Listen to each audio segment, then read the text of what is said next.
முன்னுரை. இயேசுவின் பாஸ்கா விழாவை இன்று கொண்டாடுகின்றோம். பாஸ்கா என்றால் கடத்தல் என்று பொருள். பழைய ஏற்பாட்டில் கடவுளின் கனிந்த உள்ளத்தால் பாரவோனின் ஆதிக்கத்திலிருந்தும் அடிமைத்தனத்திலிருந்தும் இஸ்ரேல் மக்களை விடுதலையடைந்து கானான் நாட்டை உடைமையாக்கி கொண்டனர். அதாவது பாஸ்கா என்ற கடத்தல் நிகழ்வின் வழியாக தீமையின் ஆதிக்கத்திலிருந்தும் கடந்து வந்து நித்தியத்திற்கும் நிலையான இறைவனை பற்றி கொண்டனர்.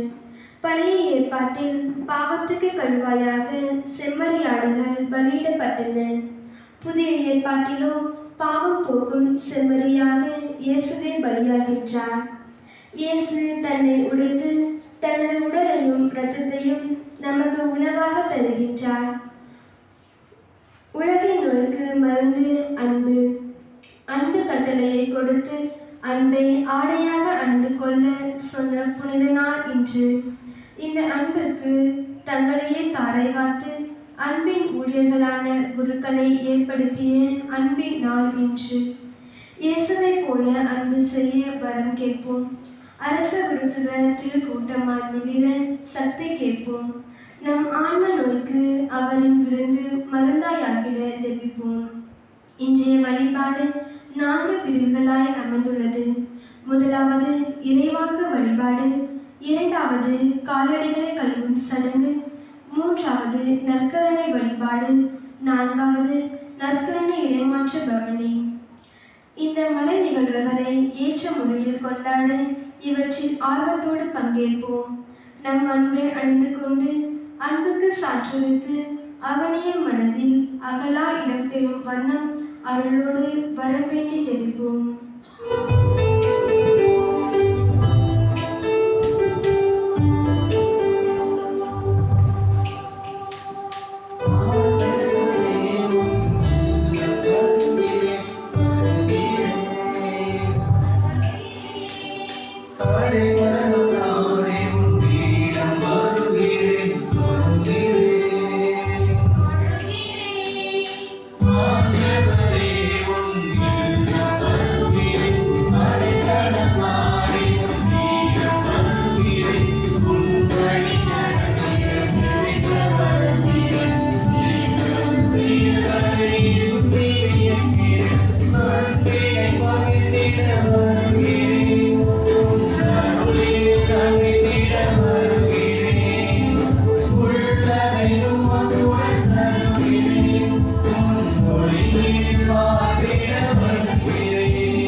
சகோதர சகோதரிகளே, இன்றைய தினத்திலே 3 நிகழ்வுகளை இந்த திருப்பலியானது சிறப்பிக்கிறது. இந்த தாய் திரு அவை இந்த 3 கருத்துக்களுக்காக ஜெபிக்க அழைக்கிறது. உடன்படிக்கை என்பது இந்த உடன்படிக்கையின் பேழை நற்கருணை. அந்த நற்கருணையுடைய இடமாற்ற பவனி இன்று நடைபெற இருக்கிறது. இரண்டாவது பாஸ்ஓவர் என்று சொல்லக்கூடிய அந்த பாஸ்கா கடத்தல் நிகழ்ச்சி. ஒரு இடத்திலிருந்து இன்னொரு இடத்திற்கு அந்த இஸ்ராயல் மக்களை அடிமை தலையிலிருந்து மீட்டு தன்னுடைய பணி வாழ்வை நிறைவு செய்கிற அந்த வாழ்வை குறிக்கிறது. மூன்றாவது குருத்துவத்தின் மேன்மையை எடுத்துரைக்கிறது. இந்த 3 கருத்துக்களோடு இன்றைய திருப்பலி நமக்கு எடுத்துரைக்கிறது. ஆகவே இந்த நாளிலே, இந்த தவக்காலத்தின் நிறைவு பகுதி, பெரிய வியாழன் என்று அழைக்கின்ற இந்த நாளிலே நம்முடைய கருத்துக்கள், நம்முடைய சிந்தனைகள், நம்முடைய செயல்பாடுகள் அனைத்தையும் முக்கியமாக இந்த 3 நாட்களும் ஒப்புக் கொடுக்கப்படுகிறது. ஆகவே இந்த நாளிலே நமக்கு தடையாக இருக்கின்ற குற்றம் குறைகளை எல்லாம் நினைத்து பார்த்து மனவருந்தி மன்னிப்பு வேண்டுவோம்.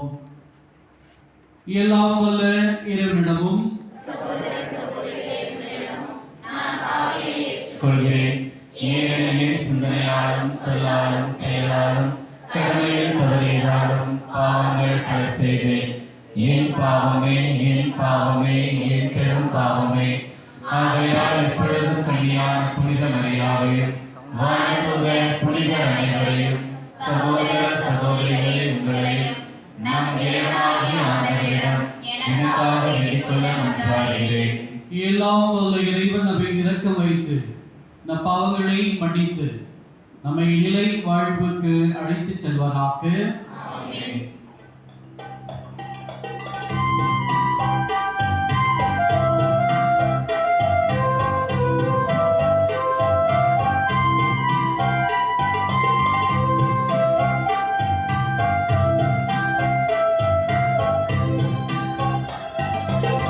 ஆண்டவரே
இறைவாவும் திருமகன் சாவுக்கு தம்மை கையளிக்கும் வேளையில் நிலைத்து நிற்கும் அன்பின் புதிய வழியையும் திருவிருந்தையும் தமது திரு அவைக்கு அளித்தார்.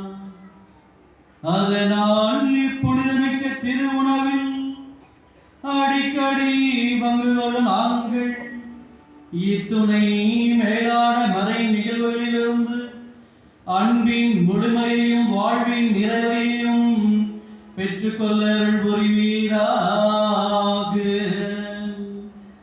எங்கள் ஆண்டவராகிய இயேசு கிறிஸ்து வழியாக உம்மை மன்றாடுகின்றோம்.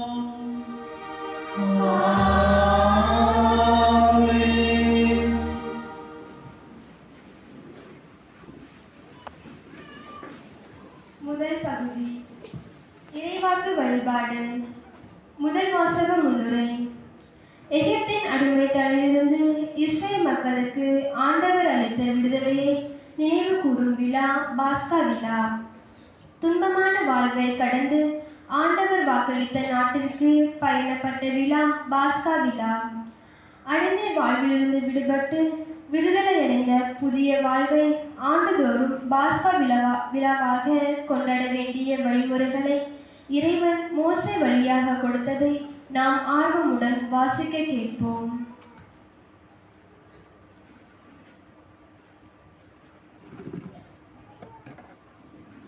முதல் வாசகம். விடுதலை பயண நூலிலிருந்து வாசகம். அதிகாரம் 12, இறைவார்த்தைகள் 1 முதல் 8 மற்றும் 11 முதல் 14 முடிய. எகிப்து நாட்டில் ஆண்டவர் மோசேக்கு ஆரோனுக்கும் பின்வருமாறு கூறினார். உங்களுக்கு மாதங்களில் தலையாயது இம்மாதமே. ஆண்டில் உங்களுக்கு முதல் மாதமும் இதுவே. இஸ்ரேல் மக்கள் கூட்டமைப்பு முழுவதற்கும் நீங்களே அறிவியுங்கள். அவர்கள் இம்மாதம் 10ஆம் நாள் குடும்பத்துக்கு ஓர் ஆடு, வீட்டிற்கு ஒரு ஆடு என்று தேர்ந்தெடுத்துக் கொள்ளட்டும். ஓர் ஆட்டினை உண்ண ஒரு வீட்டில் போதிய ஆள்கள் இல்லையெனில் உண்போரின் எண்ணிக்கைக்கும் உண்ணும் அளவுக்கும் ஏற்ப அண்டிய வீட்டாருக்கு சேர்த்து கொள்ளட்டும். ஆடு குறைபாடற்றதாக கிடாயாக 1 வயது குட்டியாக இருக்க வேண்டும். தேர்ந்தெடுப்பது வெள்ளாடாகவோ செம்மறியாடாகவோ இருக்கலாம். இம்மாதம் 14ஆம் நாள் வரை அதை வைத்து பேணுங்கள். அந்நாள் மாலை மங்கும் வேளையில் இஸ்ரேல் மக்கள் கூட்டமைப்பின் அனைத்து சபையையும் அதை வெட்ட வேண்டும். இரத்தத்தின் சிறிதளவு எடுத்து உண்ணும் வீடுகளில் 2 கதவு நிலைகளிலும் மேல் சட்டத்திலும் பூச வேண்டும். இறைச்சியை அந்த இரவிலேயே உண்ண வேண்டும். நெருப்பில் அதனை வாட்டி புளிப்பற்ற அப்பத்தோடும் கசப்பு கீரையோடும் உண்ண வேண்டும். நீங்கள் அதனை உண்ணும் முறையாவது இடையில் கச்சை கட்டி கால்களில் காலணி அணிந்து கையில் கோல் பிடித்து விரைவாக உண்ணுங்கள். இது ஆண்டவரின் பாஸ்கா. ஏனெனில் நான் இன்றிரவிலேயே எகிப்து நாடு கடந்து சென்று எகிப்து நாட்டில் மனிதர் தொடங்கி விலங்கு வரை அனைத்து ஆண்பால் தலைப்பிறப்பையும் சாகடிப்பேன். எகிப்தின் தெய்வங்கள் அனைத்தின் மேலும் நான் தீர்ப்பிடுவேன். நானே ஆண்டவர். இரத்தம் நீங்கள் இருக்கும் வீடுகளில் உங்கள் அடையாளமாக இருக்கும். நான் இரத்தத்தை கண்டு உங்களை கடந்து செல்வேன். எகிப்து நாட்டில் நான் அவர்களை சாகடிக்கும் போது கொல்லும் கொள்கை நோய் எதுவும் உங்கள் மேல் வராது. இந்நாள் உங்களுக்கு ஒரு நினைவு நாளாக விளங்கும். இதனை ஆண்டவரின் விழாவாக நீங்கள் தலைமுறை தோறும் கொண்டாடுங்கள். இந்த விழா உங்களுக்கு நிலையான நியாயமாக இருப்பதாகும். ஆண்டவரின் அருள்வாக்கு.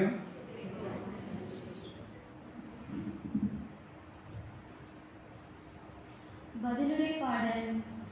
நீங்கள் பாட வேண்டிய பல்லவி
இரண்டாம் வாசக முன்னுரை.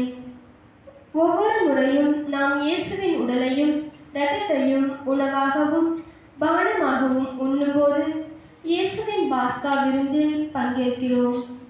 எனவே இது வெறும் சடங்கல்ல. நாம் இந்த அப்பத்தை உண்டு கிண்ணத்தில் இருந்து பருகும் போதெல்லாம் அவர் சாவை அறிவிக்கின்றோம் என்ற மனநிலையுடன் இவ்வாசகத்திற்கு செவி கொடுப்போம்.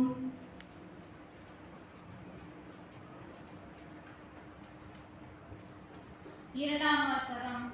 அப்பத்தை உண்டு கிண்ணத்தில் பருகும் போதெல்லாம் ஆண்டவருடைய சாவை அறிவிக்கிறீர்கள். திருத்தூதர் பவுல் கொரிந்தியருக்கு எழுதிய முதல் திருமுகத்திலிருந்து வாசகம். இறைவார்த்தைகள் அதிகாரம் 11 அதிகாரம் 23 முதல் 26 வரை இறைவசனங்கள். சகோதர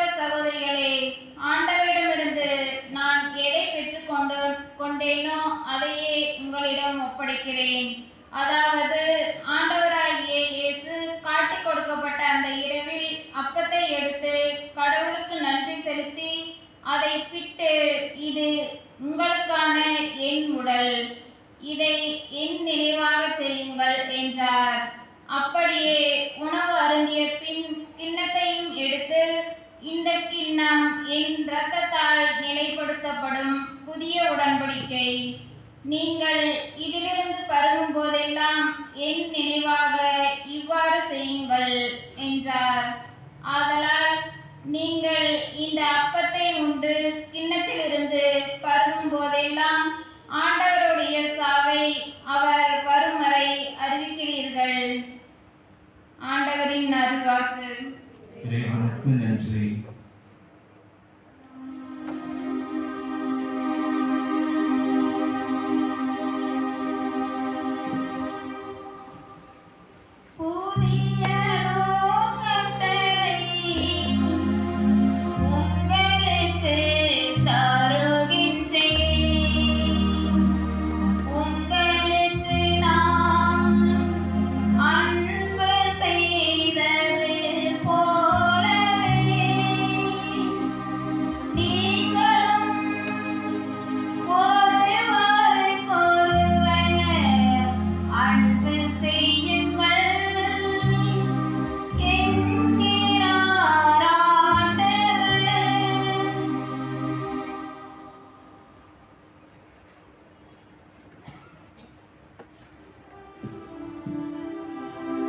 ஆண்டவர்களோடு இருப்பாராக.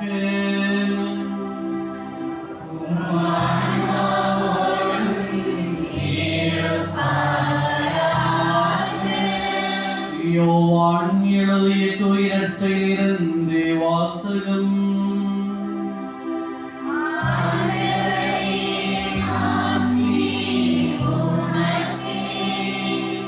அதிகாரம் 13 இறை திருவார்த்தைகள் 1 முதல் 15 முடிய. பாஸ்கா விழா தொடங்க இருந்தது. தாம் இவ்வுலகத்தை விட்டு தந்தையிடம் செல்வதற்கான நேரம் வந்துவிட்டது என்பதை இயேசு அறிந்திருந்தார்.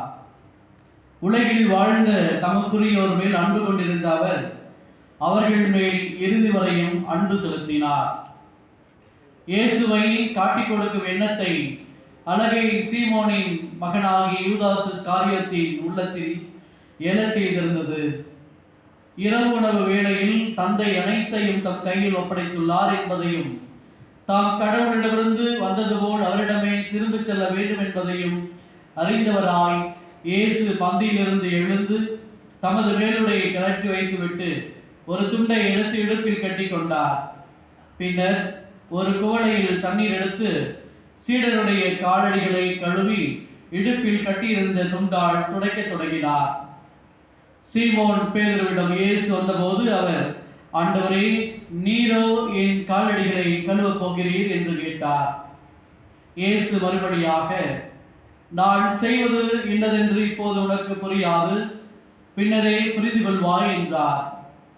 பேதுரு அவரிடம், நீ என் காலடிகளை கழுவ விடமாட்டேன் என்றார்.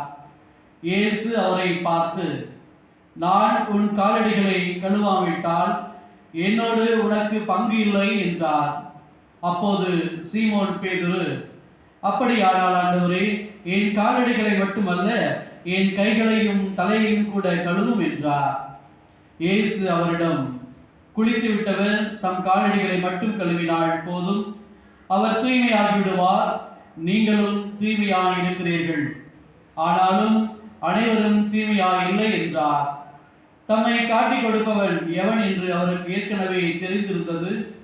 எனவேதான் உங்களுள் அனைவரும் தூய்மையாக இல்லை என்றார்.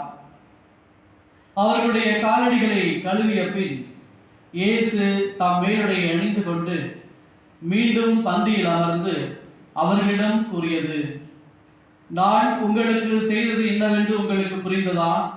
நீங்கள் என்னை போதகர் என்றும் ஆண்டவர் என்றும் அழைக்கிறீர்கள். நீங்கள் அவ்வாறு குறிப்பிடுவது முறையே.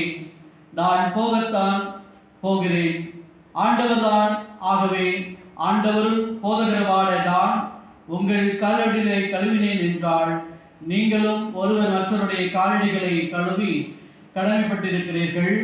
நான் செய்தது போல நீங்களும் செய்யுமாறு நான் உங்களுக்கு முன்மாதிரி காட்டினேன் என்றார்.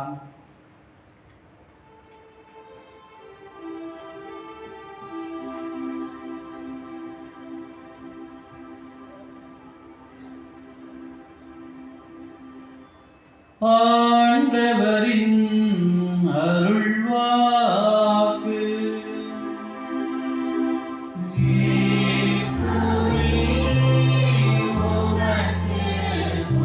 இதெல்லாம் இயேசுக்கே புகழ், இயேசுக்கே நன்றி, மரியே வாழ்க.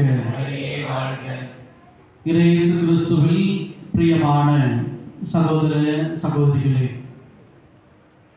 தவக்காலம் தொடங்கி இன்று முதல் 38 நாட்களை நாம் நிறைவு செய்கிறோம்.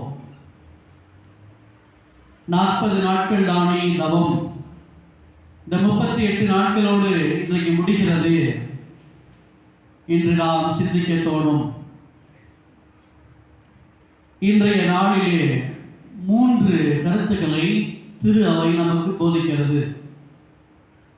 ஒன்று நற்கருணை, இரண்டாவது குருத்துவம், மூன்றாவது பாவ கழுவாயிலிருந்து மீட்டு நமது பாவ நிலையிலிருந்து மாற்றி புதிய வாழ்வுக்கு அழைத்து செல்வது. அதுதான் பாஸ்கா, அது கடத்தல் என்று சொல்கிறார்கள். ஏன் இவ்வளவு ஆடம்பரம்? இத்தனை நாட்களும் நாம் ஒரு சோக நிலையில் அல்லது ஒரு தவ நிலையில் அல்லது ஆண்டவரை தியானித்து ஆண்டவருடைய பாடுகளை சிந்தித்துக் கொண்டு நாம் இருந்த இந்த நிலையில் இருக்கிற நீங்களும் நானும் இன்றைக்கு எதற்காக இவ்வளவு ஆடம்பரம், இவ்வளவு அந்த மகிழ்ச்சியான நாள்?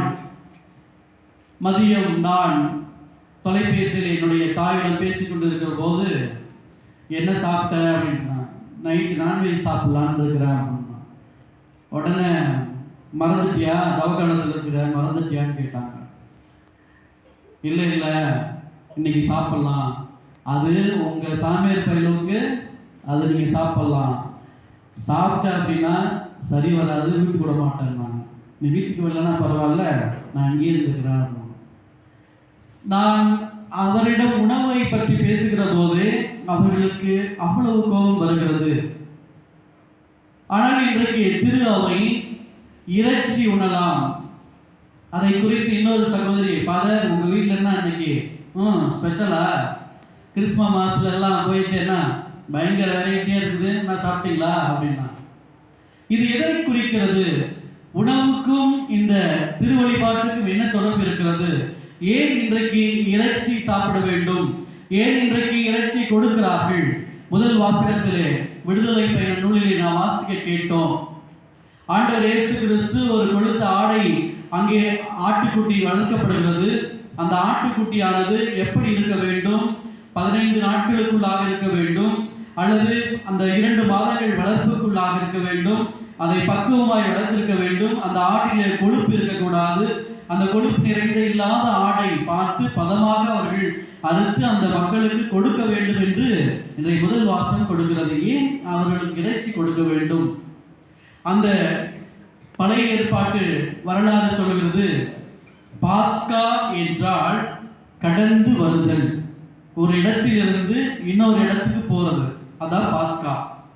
அந்த பாஸ்காவில் அனைத்து மக்களும் ஒன்று சேர வேண்டும், அனைத்து மக்களும் ஒன்றாக அமர வேண்டும்.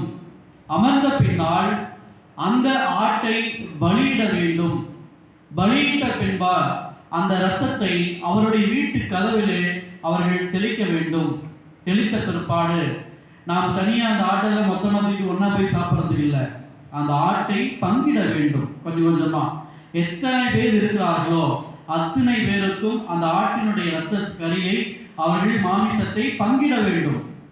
பங்கிட்ட பிற்பாடு அனைவரும் ஒன்று சேர்ந்து அவர்கள் ஒன்று கூடி அவர்கள் மகிழ்ந்து கடவுளுக்கு நன்றி சொன்ன பிற்பாடு அந்த ஆட்டினுடைய இறைச்சியை அவர்கள் எடுத்து சொந்து அப்படியே சமைத்து அவர்கள் மற்றவருக்கு கொடுத்து அல்லது அவர்கள் உணவருந்தி செல்ல வேண்டும் என்பது யூதர்களுடைய சட்டமாக இருந்தது. இந்த சட்டத்தின்படிதான் அவர்களுடைய வாழ்வு நிலை அமர்ந்தது. அதுக்கப்புறம் அவங்களுடைய வாழ்க்கையை கொஞ்சம் கொஞ்சமாக மாறும்போது உணவு இல்லை, அவருடைய இருக்கிற உணவு சாப்பிட்றதுக்கு பஞ்சமா இருக்குது. ஏன் பஞ்சமா இருக்குது அப்படின்னாக்க, அவரவரும் அவரவருக்குரிய சட்டத்தை அவர்கள் கடைபிடித்தார்கள். பாகால் தெய்வம், சீட்டு கட்டுறது, மந்திரம்பா சொல்றது, குறி பார்க்கறது, இந்த மாதிரி நிறைய காரியங்களிலே அவர்கள் ஈடுபட்டு கொண்டார்கள். அதன் பிற்பாடு அந்த ஈடுபட்டதனால் கோபம் கொண்ட கடவுள் அவர்களை தண்டனைக்கு உள்ளாக்குகிறார். அதன் பிற்பாடு அவர்களுக்கு உணவு இல்லாமல் போகிறது.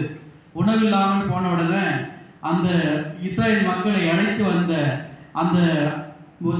வந்தவர்கள் ஆண்டவரிடம் முறையிடுகிறார்கள். ஆண்டவரிடம் முறையிடுகிற போது, ஆண்டவரே, இந்த உணவு எங்களுக்கு கொடுங்கள், அன்றாட நாங்கள் உண்கிற அந்த உணவை தாருங்கள், விண்ணில் இருக்கிற எங்கள் தந்தையே, அன்றாட நாங்கள் உணவுகிற அந்த உணவை எங்களுக்கு கொடுங்கள் என்று சொல்லி மோசேயின் வழியாகவும் ஆபிரகாம் வழியாகவும் மோசே வழியாகவும் ஆண்டவரிடம் அவர்கள் மன்றாடி கேட்டு புலம்புகிறார்கள். அப்பொழுது ஆண்டவர் இயேசு கிறிஸ்து மன்னா என்ற உணவை கொடுக்கின்றார். மன்னா உணவை கொடுத்த பிற்பாடு அன்றைக்கே மக்களுக்கு நான்வெஜ் கொடுக்கப்பட்டது. அன்னைக்கே தான் அந்த மன்னா உணவு அப்படிங்கும் போது இறைச்சியும் சேர்த்து அவர்களுக்கு கொடுக்கப்பட்டது. ஆகவே அந்த இறைச்சியை சேர்த்து அவர்கள் கொடுக்கப்பட்டு, அதை சேர்த்து வச்சுக்கலாமா? சேர்த்து வைக்க முடியாது. சரி, நாளைக்கு வச்சுக்கலாமா? வைக்க முடியாது. ஏனென்றால் நாளை காலையில் எடுத்து வச்சிட்டீங்கன்னு சொன்னால் அது என்ன ஆகிடும்? புழுவு வச்சிடும். ஆகவே அன்றைக்கு அந்த உணவை ஆண்டவர் கொடுத்து அவர்களை வழிநடத்தி வந்தார். ஆகவே அதுதான் பாஸ்கா, கடந்து வருதல், ஒரு நிலையிலிருந்து இன்னொரு இடத்துக்கு கடந்து வருதல். ஆகவே பழைய ஏற்பாட்டிலே இந்த பலியிடப்பட்ட ஆட்டுக்குட்டியினுடைய இரத்தத்தை தோய்த்து அந்த இறைச்சியை அவர்களுக்கு கொடுப்பதுதான் பழைய ஏற்பாட்டுடைய சித்தாந்தம், பழைய ஏற்பாட்டுடைய முறை.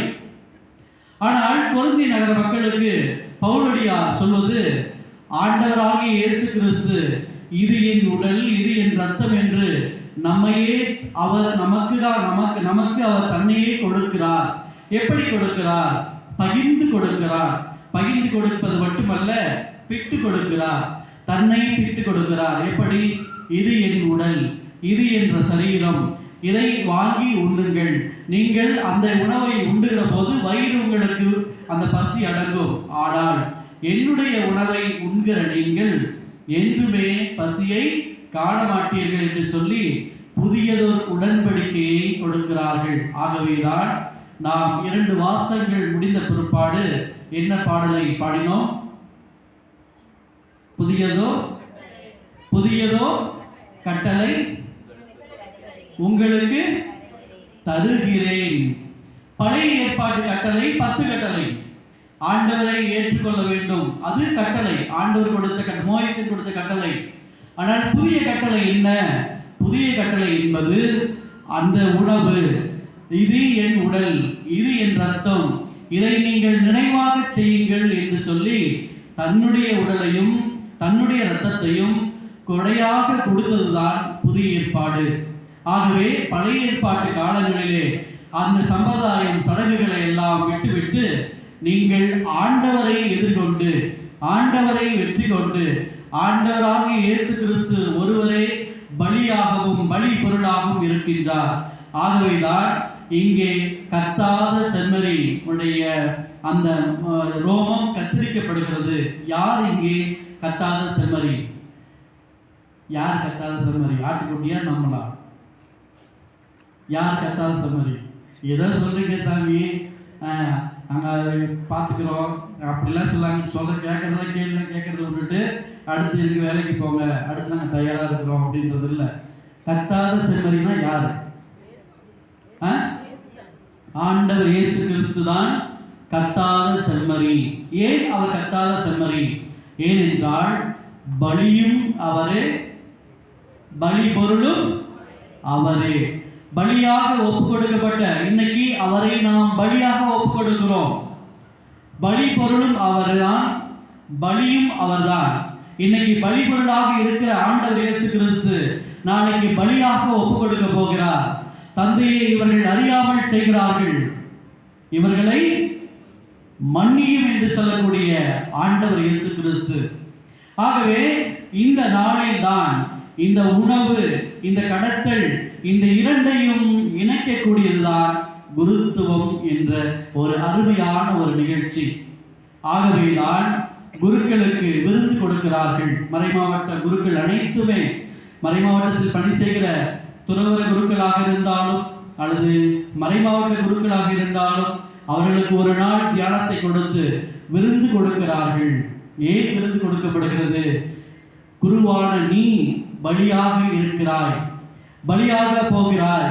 ஆகவே பலியாக இருக்க போகிற உனக்கு முன் சுவையாக என்னுடைய உடலை நான் கொடுக்கிறேன் என்று சொல்லி அந்த நாளை குருக்களுக்காக ஒப்பு கொடுக்கப்படுகிறது. ஆகவே இன்றைக்கு குருக்களின் தினமாக நாம் கொண்டாடுகிறோம். இந்த குருக்களுடைய வாழ்வு என்ன? குரு என்பவன் யார்? இந்த குருக்களுடைய வேலை என்ன என்று நாம் பார்க்கிற போது, ஆயராக இருந்தாலும், திருத்தந்தையாக இருந்தாலும், அல்லது அருட்பணியராக இருந்தாலும், அல்லது அருட் சகோதரிகளாக இருந்தாலும், யாராக இருந்தாலும் அவர்கள் அனைவருமே இறையாட்சியை கட்டி எழுப்புகிற ஒரு மிக உன்னத பணியை செய்ய வேண்டும். அந்த இறையாட்சியை கட்டி எழுப்புகிற ஒரு மாநிலத்தின் மனித குலத்தை மீட்கிற அந்த மீட்பு பாதையிலே அவர்கள் பயணிக்கிற மக்களாக வாழ வேண்டும் என்பதுதான் ஒரு குருத்துவத்தினுடைய ஒரு ஒட்டுமொத்த நிலைப்பாடாகும்.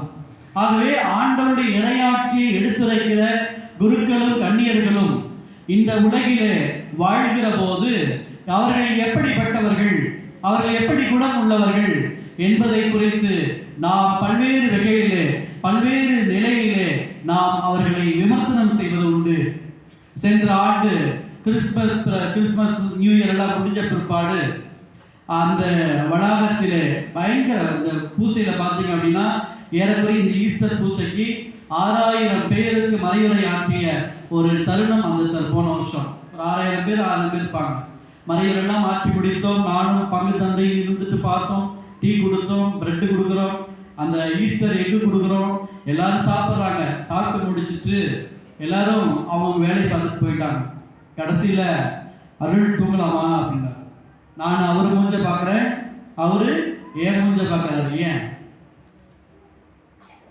பங்கு தந்தை என்னோட மூஞ்ச பார்த்தாரு, நான் அவரை மூஞ்ச பார்த்தேன். ஏன்? யாருமே அங்க இல்லை. அத்தனை நேரங்களும் 1000 கண்கள் எங்களை பார்த்து கொண்டிருக்கிறது.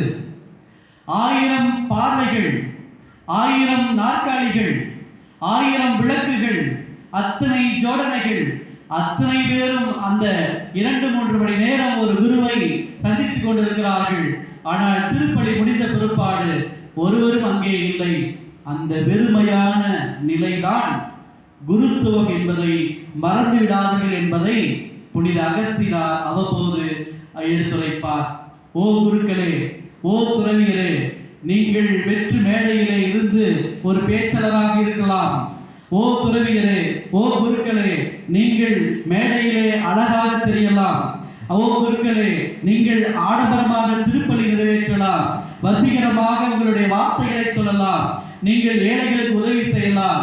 அத்தனை விட நீங்கள் 1000 பேர் சென்ற பிற்பாடு அந்த ஒற்றை மணி நேரம் நீங்கள் வெறுமையாக இருக்கிறீர்களே, அதுதான் உங்களுடைய குருத்துவம். அந்த நிலையிலே நீங்கள் வாழ கற்றுக்கொள்ளுங்கள் என்று சொல்லி குருத்துவத்தின் மேன்மையை அங்கே எடுத்துரைப்பதை பார்க்கிறோம். இதைத்தான் ஆண்டவர் இயேசு கிறிஸ்து நமக்கு குருக்களாகி எங்களுக்கு ஒரு முன்மாதிரியை காட்டுகிறார். எந்த முன்மாதிரி? எப்படிப்பட்ட முன்மாதிரி? நான் குருவானவன் இந்த அணைந்த ஆடை அணிந்திருக்கிறேன், நான் எப்படி இவர்களை பாதங்களை கழுவுவது என்று ஒருவேளை கர்வம் இருந்தால், நான் குருவானவன் எப்படி இந்த ஏழை வீட்டுக்கு நான் போய் அமர்வேன் என்ற ஒருவேளை கர்வம் இருந்தால், நான் குருவானவன் நான் எப்படி இவர்களை எல்லாம் சந்திப்பேன், இவர் இந்த ஜாதி, இந்த மதம், இந்த வேலை செய்கிறார்கள், அவர்களை நான் எப்படி சந்திப்பேன் என்ற ஒருவேளை கர்வம் இருந்தால், அந்த கர்வத்தை கழித்து விடுகிற அந்த நிலைதான் இந்த பாதம் கழுவுகிற நிலை. ஆகவே ஒரு பாதம் கழுவுகிற நிலை என்று வருகிற போது யூதர்களுடைய அடிமைகள் அந்த செல்வந்தருடைய பாதங்களை கழுவுவார்கள். ஆனால் ஆண்டவர் இயேசு கிறிஸ்து இன்றைக்கு அடிமையாக வரவில்லை, மாறாக அடிமை நிலைக்கு இறங்கி தன்னையே தாழ்த்தி கொண்டு அவர்களுடைய பாதங்களை கழுவுகிறார் என்றால் தன்னுடைய இறைமகன் என்ற நிலையில் இருந்து மனித நிலைக்கு அவர் கடந்து வந்து அனைத்தையும் துறக்கின்றார். அதுதான் குருத்துவம். அந்த குருத்துவத்தை நீங்களும் நானும் எப்படி மதிக்கின்றோம்? அந்த குருத்துவத்தை தன்மையை நாம் எப்படி ஏற்றுக்கொள்கிறோம்? அடிக்கடி என்னுடைய தாய் சொல்வார்கள், நான் குருமடத்திலே இருக்கிற போது, மா அந்த சாமியார் இப்படி பண்ணாமா, இந்த சாமியார் இப்படி என்னை பண்ணாமா, அவன் என்னை டார்ச்சர் பண்ணுறான், என்னை இப்படி பண்ணிட்டாங்க, இப்படி பண்ணாங்க, அப்படி பண்ணாங்கன்னு சொல்லுவான். ஆனால் அவர்கள் படிக்கவில்லை, மேதை இல்லை. இறுதியாக ஒரு வார்த்தை சொன்னார், எந்த குரு என்ன பண்ணாலும் அது கடவுள் பார்த்து கொள்வார். குருவை நீ என்ன பண்ணக்கூடாது? என்ன பண்ணக்கூடாது? என்ன பண்ணக்கூடாது? குருவை நீ குறை சொல்லாதே, குருவை பற்றி தவறாக பேசாதே. தவறு என்று தெரிந்தாலும் கூட ஆண்டவர் அதை பார்த்து கொள்வார், ஆண்டவர் அதை ஏற்றுக்கொள்வார். குருக்களுக்குரிய தண்டனையை ஆண்டவர் கொடுப்பார், நீர் அவர்களுக்கு தண்டனை கொடுக்காதே. ஆகவே குருவானவர்கள் மதிக்கத்தக்கவர்கள், குருவானவர்கள் ஆண்டவருடைய பீடத்திலே அமர்ந்து ஆண்டவருடைய பிரதிநிதியாக இருக்கக்கூடியவர்கள். அவரை நீ ஒருபோதும் கண்டனம் செய்யாதே என்று சொல்வார்கள். அதை கேட்ட என்னுடைய மனம், அப்பொழுது நான் புதிதாக ஒன்றும் புரிந்து கொள்ளவில்லை. குருவான பிறகு முதல் ஆண்டு நான் செல்வி நகரிலே இருக்கிற போது வார்த்தைகள், நான் கொஞ்சம் வேகமாக பேசக்கூடிய ஆள், சடனாக பேசக்கூடிய ஆள். அந்த வேகமாக பேசும்போது நான் எவ்வளவு வேகமாக பேசினேனோ அவ்வளவு வேகமாக அந்த வார்த்தைகள் எனக்கு திரும்ப கிடைத்தன. அப்பொழுது நான் புரிந்து கொண்டேன், நாம் எதை விதைக்கிறோமோ அதை தான் நமக்கு திருப்ப அறுவடையாக கிடைக்கும். குருத்துவம் என்பது பொறுமையை கடைபிடிக்க வேண்டும் என்பதை இந்த குருத்துவ நாளிலே நான் உணர்ந்து கொண்டேன். ஆனால் நீங்களும் உணர்ந்து கொள்ள வேண்டும் என்பதற்காக தான் உங்களுடைய பாதங்களை ஆண்டவர் இயேசு கழுவ தயாராக இருக்கின்றார். அப்படி என்றால் பொது குருத்துவத்திலே குருக்கள் மட்டும்தான் இப்படி இருக்க வேண்டுமா? ஒரு குருவானவர் இப்படித்தான் இருக்க வேண்டும், ஒரு குருவானவர் இதைத்தான் செய்ய வேண்டும், ஒரு குருவானவர் நான் சொல்வதைத்தான் செய்ய வேண்டும் என்பதுதான் குருத்துவமா என்றால் இல்லை. மாறாக நாங்கள் மட்டும் குருத்துவத்தில் இல்லை, மாறாக நீங்களும் குருத்துவத்தில் இருக்கிறீர்கள். என்ன குருத்துவம்? நீங்களும் குருத்துவத்தில் இருக்கிறீங்க. என்ன குருத்துவம்? பொது குருத்துவம். நீங்களும் குருக்களாகவும் பொது குருத்துவத்திலே நீங்களும் பங்கிருக்கிறது. குருக்கள் மட்டும் தனி அல்ல, மாறாக நீங்களும் பொது குருத்துவத்திலே இருக்கிறீர்கள்.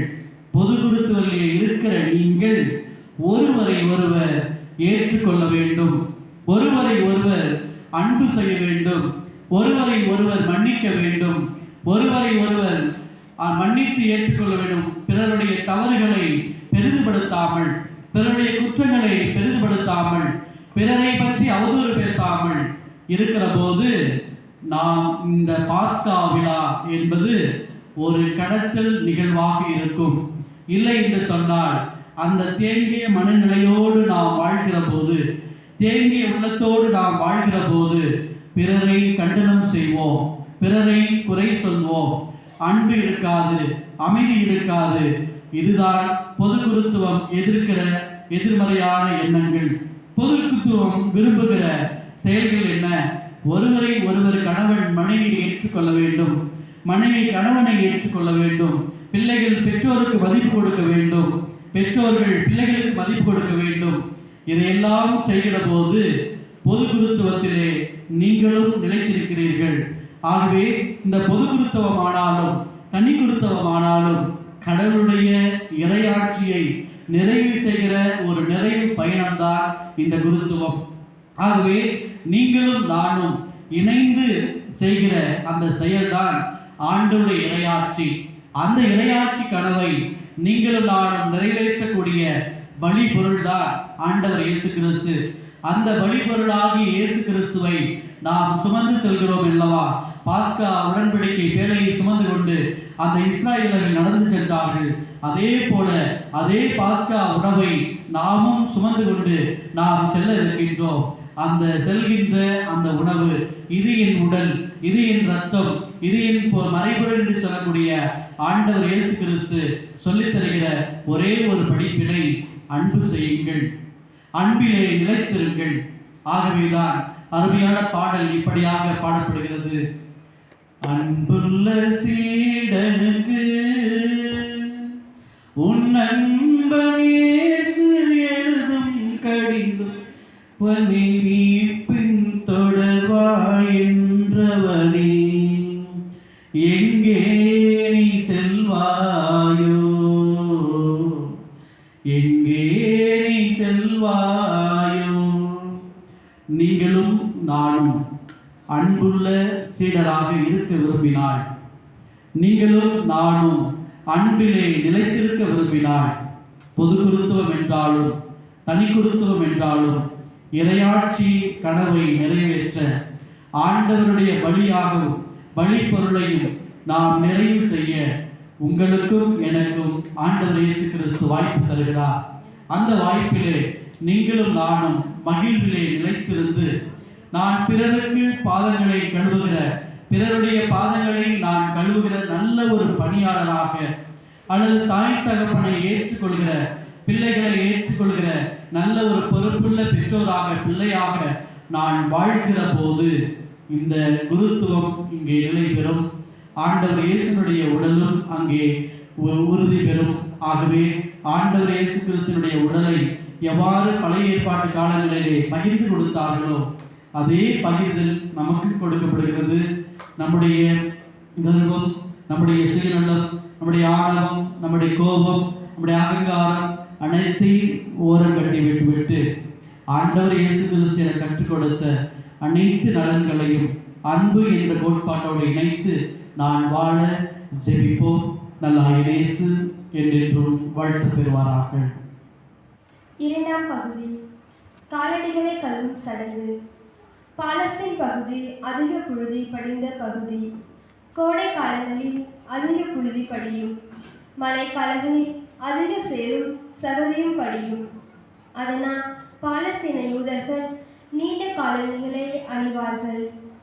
வெளியில் சென்றுவிட்டு வீட்டுக்குள் நுழையும் போது அங்கே அவர்கள் காலடிகளை கழுவ அடிமை ஒன்று துண்டோடு காத்திருப்பார். அடிமை இல்லாதவர்கள் தாங்களாகவே காலடிகளை கழுவிக் கொள்வார்கள். அதே யூத கலாச்சாரத்தில் வருகின்ற இயேசு சற்று வித்தியாசமாக இருக்கின்றார். தானே முன் சென்று தன் சீடர்களின் காலடிகளை கழுவி பாடம் கற்றுத் தருகிறார்.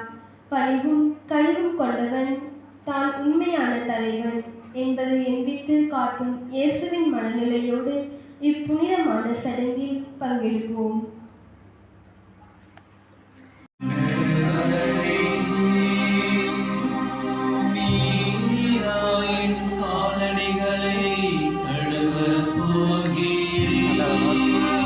Amen.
அளித்து தகுந்த விதத்தில் காத்து வரும் எம் திரு அவை பணியாளர்கள் உமது ஆசியால் நிரப்பப்பட்டு தங்கள் குருத்துவத்தின் மகத்துவத்தை உணர்ந்து பணியிலும் பண்பிலும் சிறந்து விளங்க வேண்டுமென்று உம்மை மன்றாடுகின்றோம். ஆண்டவரே, எங்கள் மன்றாட்டை கேட்டருளும். திருவிருந்தளித்து எம்மை தேற்றும் இறைவா, உம் திருமகன் இன்று நிறுவிய ஒப்பற்ற அடையாளமாக தூய நற்கருணையின் ஆற்றலை நாங்கள் நன்கு உணரவும் அதை மதித்து போற்றவும் அதை உட்கொள்ளும் நாங்கள் உம் திருமகனை போற்று அன்பு பணிகள் புரியவும் அருள் புரிய வேண்டுமென்று இறைவா உம்மை மன்றாடுகிறோம். ஆண்டவரே, எங்கள் மன்றாட்டை கேட்டருளும். அனைவரும் எழுந்து நிற்போம். மனித நேயத்தை மாண்புடன் காக்க அழைக்கும் இறைவா, உம் அன்பு கட்டளைகளுக்கு உருவெடுக்கும் விதத்தில் எங்கள் வாழ்வு அமையவும் எம்மிடையே வாழும் நலிவுற்றோர் நோயாளர்கள் நன்கு பராமரிக்கப்படவும் தொண்டு ஏற்பதை விட தொண்டு புரிவதில் நாங்கள் என்றும் மகிழ்ந்திருக்கவும் அருள் புரிய வேண்டுமென்று உம்மை மன்றாடுகிறோம். ஆண்டவரே, எங்கள் மன்றாட்டை கேட்டருளும். பரிவுடன் எம்மை பாதுகாக்கும் இறைவா, இஸ்ரேல் மக்கள் நீர் வியத்தகு முறையில் பாதுகாத்து வழிநடத்தியதை இன்றைய வாசகத்தின் வழியாக கேட்ட நாங்கள் நீர் எம்மை பரிவுடன் காத்து வருகிறீர் என்பதை உணரவும் அடிமைத்தனம், பாவம், இருள் ஆகியவற்றிலிருந்து முழுமையாக விடுவிக்கப்பட்டவர்களால் நாங்கள் வாழவும் அருள் புரிய வேண்டுமென்று உம்மை மன்றாடுகின்றோம். ஆண்டவரே, எங்கள் மன்றாட்டை கேட்டருளும். நலம் தருளாயிரே இறைவா, நாங்கள் கேட்பதற்கு மேலாக நீங்கள் கொடுக்கக்கூடியவர். எனினும் நாங்கள் உம்மிடம் கேட்டிருக்கிறோம். நீர் தருவீர் என்ற நம்பிக்கையிலே நீங்கள் ஜெபம் கேளும். ஜீவனுள்ள நல்ல பிதாவே, ஆமென்.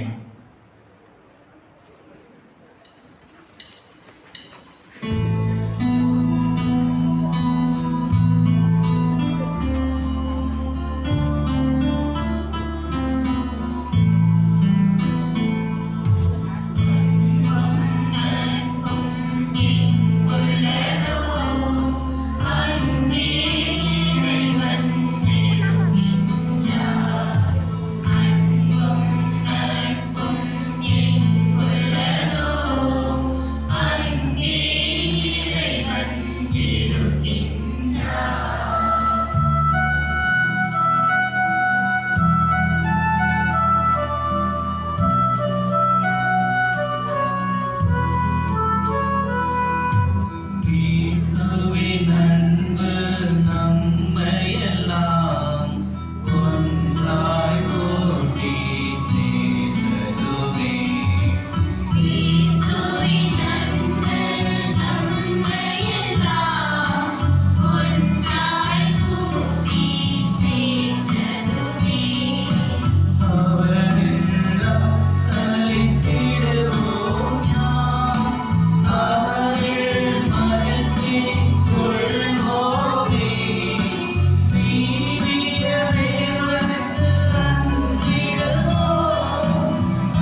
சகோதர சகோதரிகளே, என்னுடையதும் உங்களுடையதுமான பலி எல்லாம் வல்ல இறைவனுக்கு ஏற்றதாகும்படி மன்றாடுங்கள்.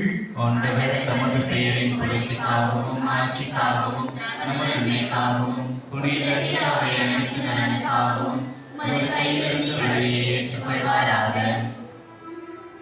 ஆண்டவரே, எப்பொழுதெல்லாம் இப்பலி நினைவு கொண்டாடப்படுகிறதோ அப்பொழுதெல்லாம் எங்கள் மீட்பின் செயல் நிறைவேற்றப்படுகின்றது.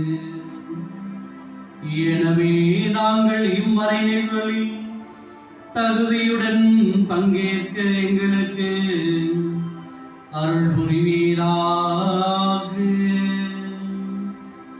எங்கள் ஆண்டவராகிய இயேசு கிறிஸ்து வழியாக உம்மை மன்றாடுகின்றோம்.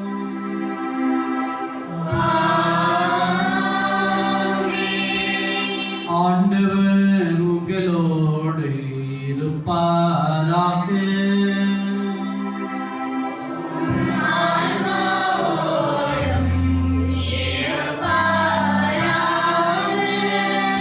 இதயங்களை மேலே எழுப்புங்கள்.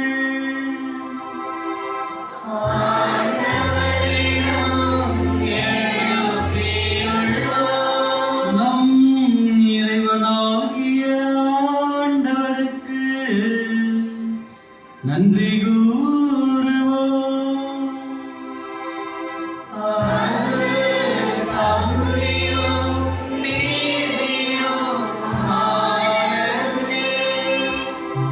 ஆண்டவரே, தூயவரான தந்தையே, என்றும் உள்ள எல்லாம் வல்ல இறைவா, எங்கள் ஆண்டவராகிய கிறிஸ்து வழியாக என்னாலும் இவ்விடத்தில் நாங்கள் அவருக்கு நன்றி செலுத்துவது மெய்யாகவே தகுதியும் நீதியும் ஆகும்.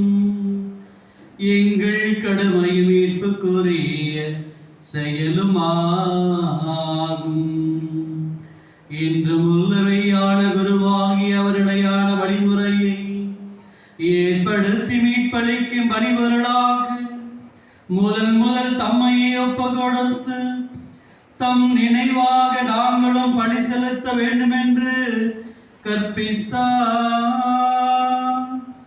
எங்களுக்காக பலியான அவருடைய திருவுடலை உண்ணும் போதெல்லாம் நாங்கள் வலிமை பெறுகின்றோம். அவர் எங்களுக்கு சிந்திய இரத்தத்தை பருகும் போதெல்லாம் நாங்கள் கழுவப்பட்டு தூய்மை அடைகின்றோம். ஆகவே வானத்துதர் அனைவரோடும் அரியணையில் அமர்வோர் தலைமை தாங்குவோரோடும் வான்படையில் அணிகள் அனைத்தோடும் செய்து நாங்கள் நமது ஆட்சியை பழுந்து பாடி முடிவின்றி பாடுவதாவது.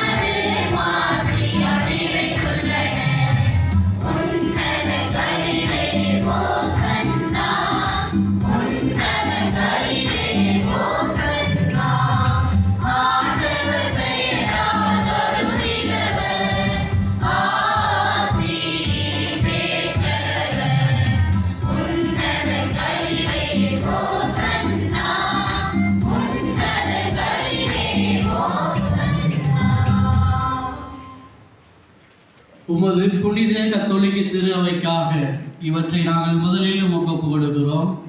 உலகெங்கும் அதற்கு அமைதியின் பாதுகாப்பு ஒற்றுமை அளித்து அதனை வழிநடத்தியறலும் அடியராகி எங்கள் திருத்தந்தை பிரான்சிஸ், எங்கள் ஆயர் ராயப்பன், திருத்துதர் வழிவரும் உண்மையான கத்தோலிக்க நம்பிக்கையை கடைபிடிப்போர் அனைவருக்காகவும் இக்காணிக்கையை ஒப்புக் கொடுக்கிறோம்.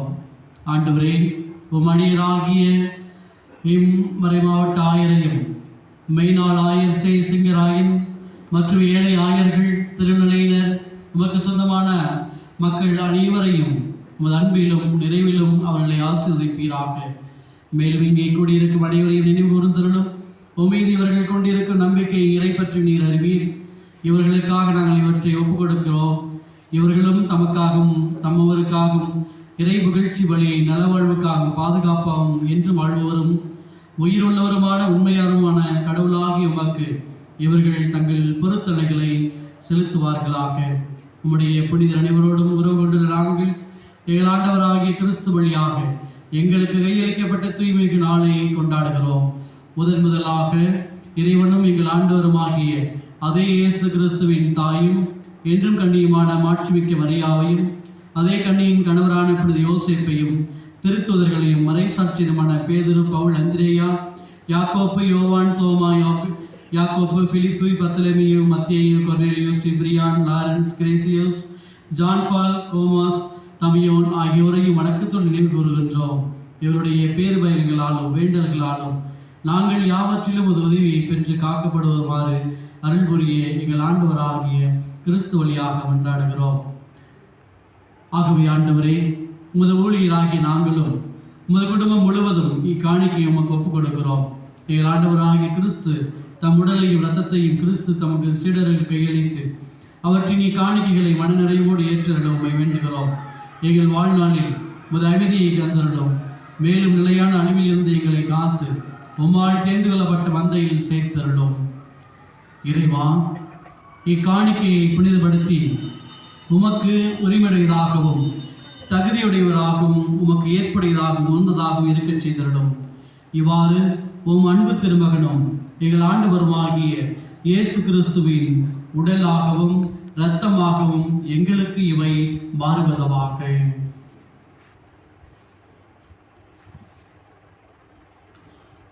அவர் எங்கள் மீட்புக்காகவும் அனைவருடைய மீட்புக்காகவும் தாம் பாடுவதற்கு முந்தைய நாள், அதாவது இன்று, வணக்கத்துக்குரிய உம் திரு கைகளில் அப்பத்தை எடுத்து வான் நோக்கி கண்களை உயர்த்தி இல்லாமல இறைவனும் தம் தந்தை ஆகி உமக்கு நன்றி செலுத்தி ஆசி வழங்கி அப்பத்தை பெற்று தம் சீடர்களுக்கு அளித்து கூறியதாவது: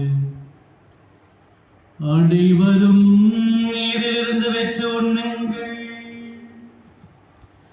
ஏனெனில் இது உங்களுக்காக கையளிக்கப்படும் என் உடல்.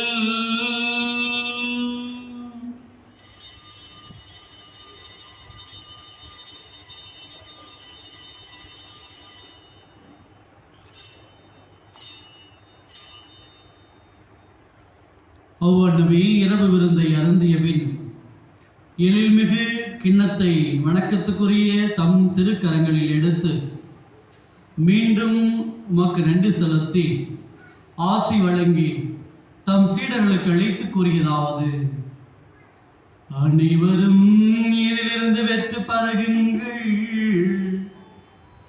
ஏனெனில் இது புதிய நிலையான உடன்படிக்கைக்குரிய இரத்தத்தின் கிண்ணம். இது பாவ மன்னிப்புக்கென்று உங்களுக்காகவும் பலருக்காகவும் சிந்தப்படும். இதை என் நினைவாக செய்யுங்கள்.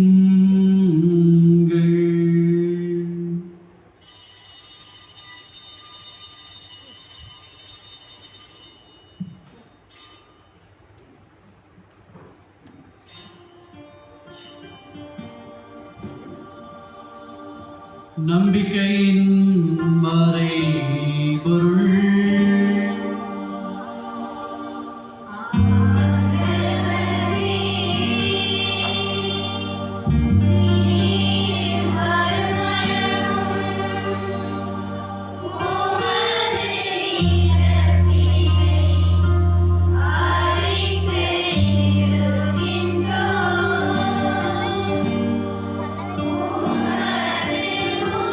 Thank you.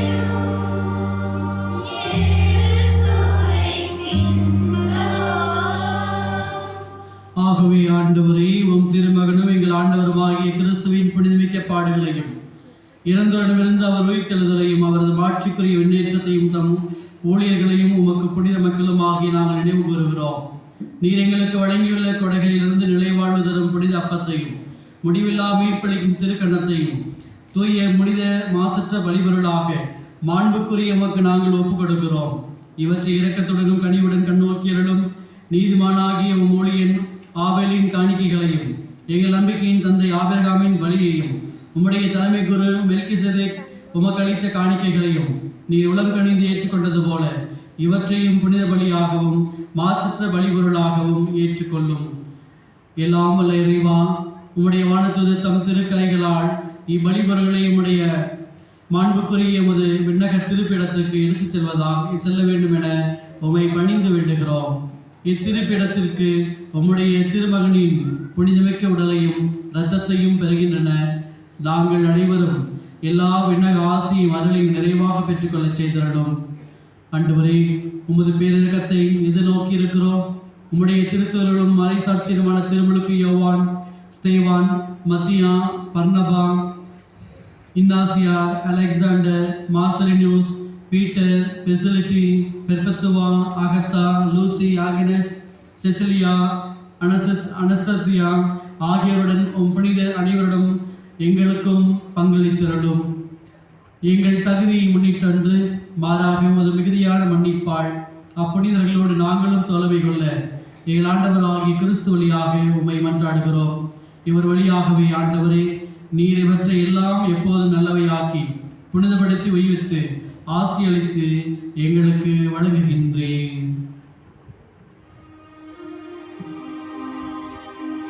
இவர் வழியாக இவரோடு இவரில் எல்லாம் வல்ல இறைவனாகிய தந்தையே, தூய ஆவியாரின் ஒன்றிப்பில் எல்லா புகழும் ஆட்சியும் என்றென்றும் உமக்கு உரியதே.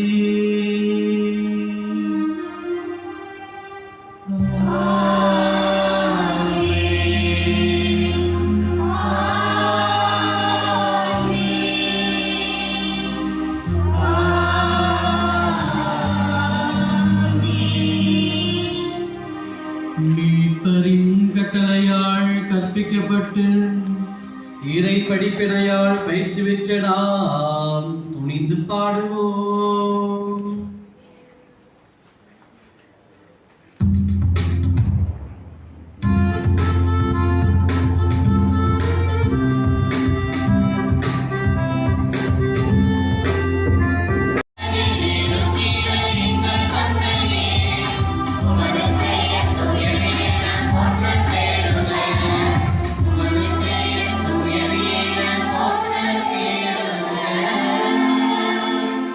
ஆண்டவரே, தீமை அனைத்திலிருந்து எங்களை விடுவித்து எங்கள் வாழ்நாளில் அமைதியை கனிவுடன் அருள உம்மை மன்றாடுகின்றோம்.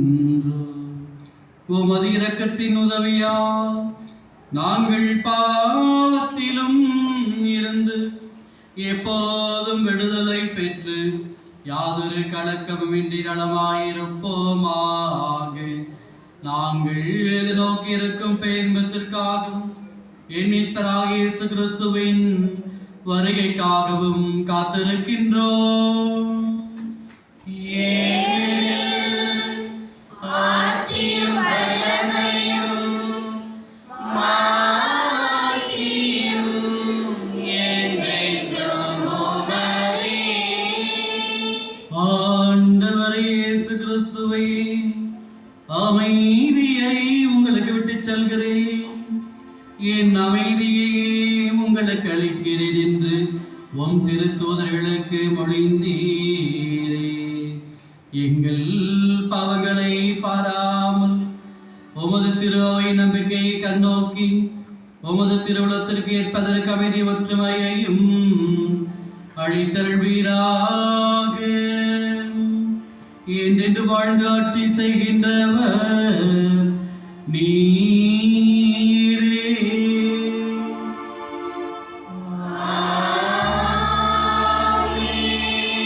ஆண்டவருடைய அமைதி உங்கள் அனைவரோடும் இருப்பதாக.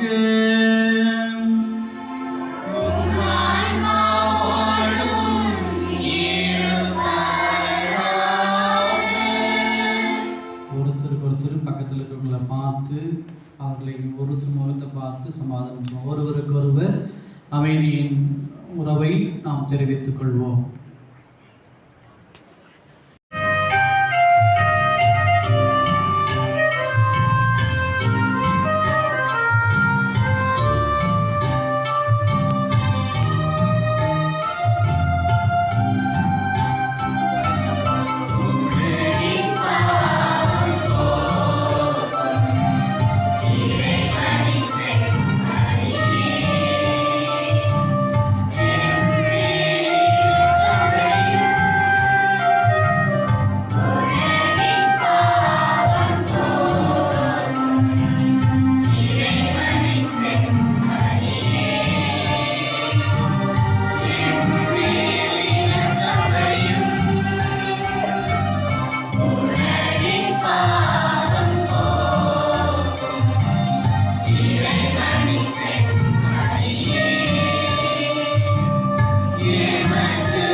இதோ இறைவனின் செம்மறி, இதோ உலகின் பாவங்களை போக்குறவர்.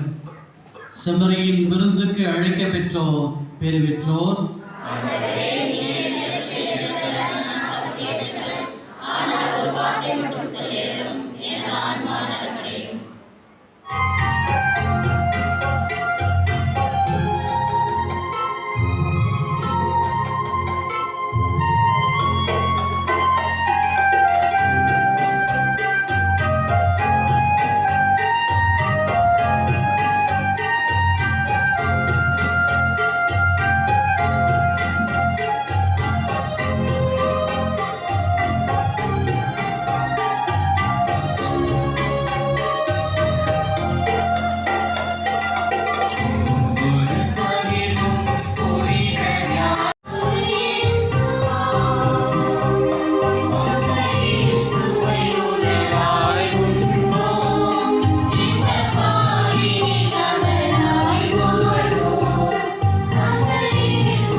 நற்கருணை இடமாற்ற பவனி. இறைவனின் அன்பு பிரசனத்தை வெளிப்படுத்தும் நற்கருணையின் இடமாற்ற பவனி இப்போது நடைபெற இருக்கிறது. பீடத்தில் உள்ள அனைத்தும் அகற்றப்பட்டு பீடம் வெறுமையாக்கப்படும். இது இயேசு பாடுகளின் போது தனிமையாக வெறுமையாக விடப்பட்டதை நினைவுக்கு கொண்டு வருகிறது. தாம் அனுப்பிக்கப் போகும் துன்பமான பாடுகளையும் மரணத்தையும் அறிந்த இயேசு தம்முடைய அன்பு தந்தையிடம் வேண்டல் செய்ய கெத்செமனே தோட்டத்திற்கு தம்முடைய சீடர்களோடு சென்றார். இயேசு கெத்செமனேக்கு சென்றபோது அந்த பவனியையே இந்த நற்கருணை பவனி வெளிப்படுத்துகிறது. 12 சீடர்களோடு ஒருவராக நாமும் இந்த பவனியில் பங்கேற்போம். தாம் வேண்டி முடிந்த பின்பு தம்முடைய சீடர்கள் உறங்கிக் கொண்டிருந்ததை கண்ட இயேசு, 1 மணி நேரம் கூட என்னோடு விழித்திருக்க உங்களுக்கு வலுவில்லையா என்றார். இன்று நமக்கு இதே கேள்விதான். நம்முடைய பதில் என்ன? இயேசு அனுபவித்த துன்பத்தை நினைவு கூறும் பொருட்டே நற்கருணை தனிமையான இடத்தில் வைக்கப்படுகின்றது. அருள் பணியாளருடன் இணைந்து இந்த பவனியில் பங்கேற்று நள்ளிரவு வரை விழித்திருந்து நமக்கு கொடுக்கப்பட்ட நேரங்களில் நற்கருணை நாதரோடு உரையாடி உறவாடி நமக்கும் பிறருக்கும் நலம் வேண்டி ஜெபிப்போம். மன்றாடுவோமாக.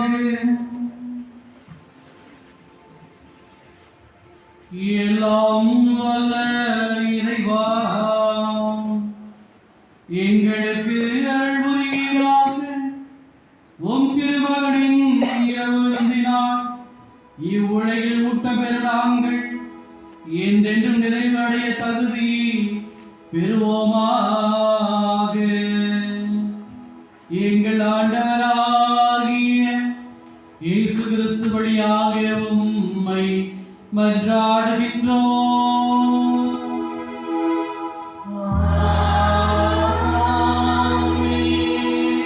அன்புக்குரியவர்களே, இப்பொழுது அனைவரும் முழங்கால் படியிடுவோம். ஆண்டவர் இயேசு கிறிஸ்து தன்னுடைய பாடுகளின் பயணங்களை தொடங்க இருக்கின்றார். கெத்செமனே தோட்டத்திலே தனிமையாக இருந்து ஜெபம் செய்ய இருக்கிறார். என்னோடு 1 மணி நேரம் கூட விழித்திருந்து உங்களுக்கு ஜெபம் செய்ய நேரம் இல்லையா என்று கேட்ட அதே இயேசு நம்மிடமும் கேட்கின்றார். நாம் இப்பொழுது நற்கருணைக்கு தூபம் காட்டி மரியாதை செலுத்திய பின்பு பாடல் குழுக்கள் பாட நாம் பவனியாய் நற்கருணையை இடமாற்று பவனி செய்வோம்.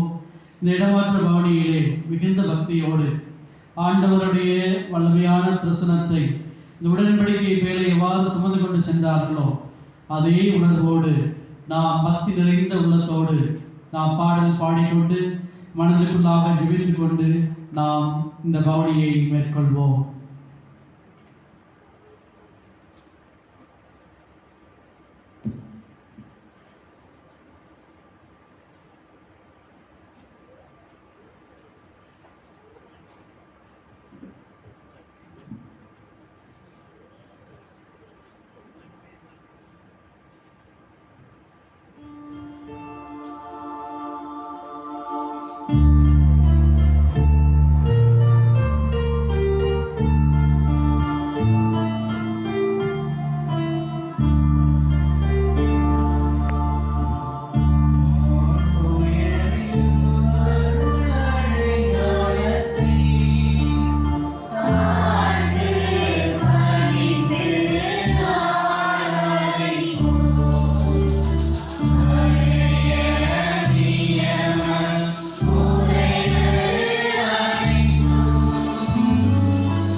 ஜெபமாக.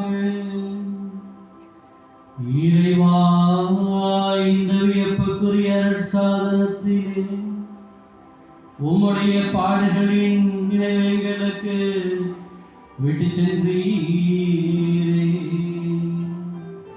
உம்முடைய திருவுடல் திருரத்தமாகியவற்றின் வரைமுறைகளை வழங்கும் நாம் இடைவிடாது துய்த்துணர்ந்து மகிழ அருள்வீராக.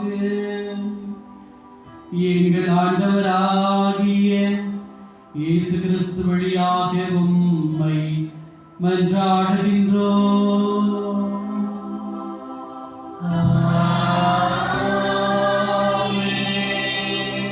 இப்பொழுது எரியும் விளக்குகளோடும் தூபங்களோடும் வீடற்றுகிறவர்கள் பவனியாக செல்வார்கள். மக்கள் முன்புறமாகவும் பின்புறமாகவும் பவனியாக வரும்படி உங்களை அன்போடு கேட்டுக்கொள்கிறோம்.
இறைவன் இங்கே இருக்கின்றார்.